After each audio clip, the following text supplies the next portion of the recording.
सबसे पहले एक बार कोई भी कोर्स कंप्लीट कर लीजिए, कहीं से भी आपने पढ़ा हो, आंख मीच कर टीचर पे भरोसा करके एक बार कंप्लीट कर लीजिए प्लीज। ठीक है, एक बार कोर्स को कंप्लीट कर लें अच्छे से, प्लस फिर उसके बाद जब कोर्स कंप्लीट हो जाए तो मॉक टेस्ट जरूर देने शुरू कर दें। ये आपके टाइम को मैनेज करेगा और आपको बताएगा आप कहां हैं कोर्स कंप्लीट करने के बाद। और फिर मॉक टेस्ट का एनालिसिस खुद से करें, सेल्फ एनालिसिस, ये बहुत जरूरी है। अगर कोई बच्चा ये कहता है कि सर मैं मॉक टेस्ट बड़ी शिद्दत से करता हूं, आपको 1 घंटा मॉक टेस्ट के लिए मिलता है, तो 1 घंटा का तो आप मॉक में देते हैं और 1 घंटा आप कम से कम एनालिसिस पे लगाओ, और 1 से ज्यादा घंटा लगाओ, मैं तो कह रहा हूं एनालिसिस पे 2 घंटे भी लगाओगे कोई दिक्कत नहीं है। ये पढ़ाई है आपकी, ये तो आपका टेस्ट है लेकिन ये आपकी पढ़ाई है। ये सेल्फ एनालिसिस कैसे करना है? सेल्फ एनालिसिस इस तरह से करें कि जो जो चीजें गलत हो रही हैं, कौन से, देखिए बच्चे ऐसा तो नहीं है कि मैं एक दिन में सारी गलतियों को सुधार लूंगा या मैं अगले टेस्ट में वैसी गलतियां करूंगा ही नहीं। मैंने देखा कि मैथ्स में मेरे ये 10 चैप्टर फेवरेट बन गए हैं, तो आप जाहिर सी बात है उनसे गलतियां नहीं करोगे। अगर उनसे गलतियां करते हो तो फिर वो देखो किस प्रकार की गलती, और मैं ये गलती क्या सोच करके कर गया था। जब आपको ऑनलाइन मॉक टेस्ट देते हो तो साल के साथ रिजल्ट मिलता है, साथ के साथ आप गलतियां देख पाते हो कि मैंने कहां करी, तो आप देख पाते हो कि यार मैं अपने फेवरेट चैप्टर का गलती ये कर गया, ओ ये गलती अब मैं दोबारा नहीं करूंगा।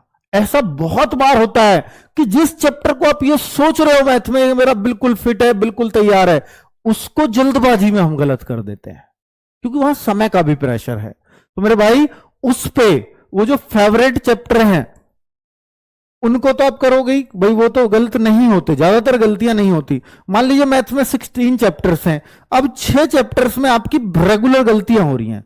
सर ये मेरे थोड़े वीक चैप्टर हैं, इन वीक में भी अब आप देखोगे सर इन 6 में ना मेरे को 4 तो बिल्कुल ही समझ में नहीं आते, पर 2 पे मैं थोड़ी सी कमांड कर सकता हूं। तो इन 2 में उस एक चैप्टर को अपना टारगेट बना लें, उन 2 में से एक चैप्टर को टारगेट बना लें कि इस चैप्टर का अब आगे कभी गलती नहीं होने दूंगा। पूरे हफ्ते अगर मैथ्स में कुछ पढ़ूंगा तो इस चैप्टर को जरूर पढ़ूंगा, चाहे इस चैप्टर पर रोज मुझे 2 घंटे खर्च करने पड़े, पर इस चैप्टर को अगले मॉक टेस्ट में गलत नहीं होने दूंगा। ये प्रण लें। ऐसे आप देखोगे कि एक और स्ट्रांग हो गया तो 10 की जगह एक और फेवरेट आपका बन जाएगा जब आप इस पे मेहनत करोगे, और ये रह गया आपके 5।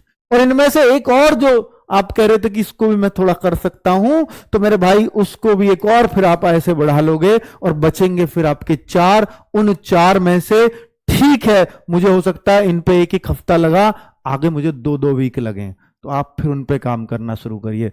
कोई भी चैप्टर वीक सिर्फ तब तक है जब तक उस पर काम नहीं किया जाता।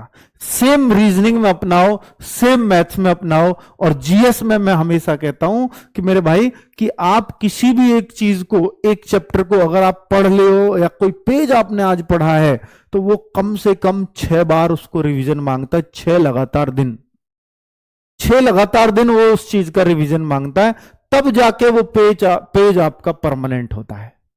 आपने बहुत अच्छे से रटा भी, मनन भी किया, आपने देखा मैंने पूरा एकदम दिमाग में है, तब आप फिर भी उसको एक बार कल पढ़ो।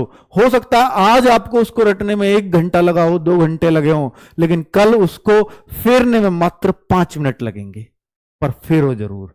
यही चीज आपकी परमानेंट हो जाएगी।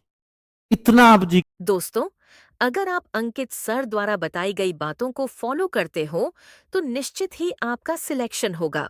जय हिंद, मिलते हैं नेक्स्ट वीडियो में।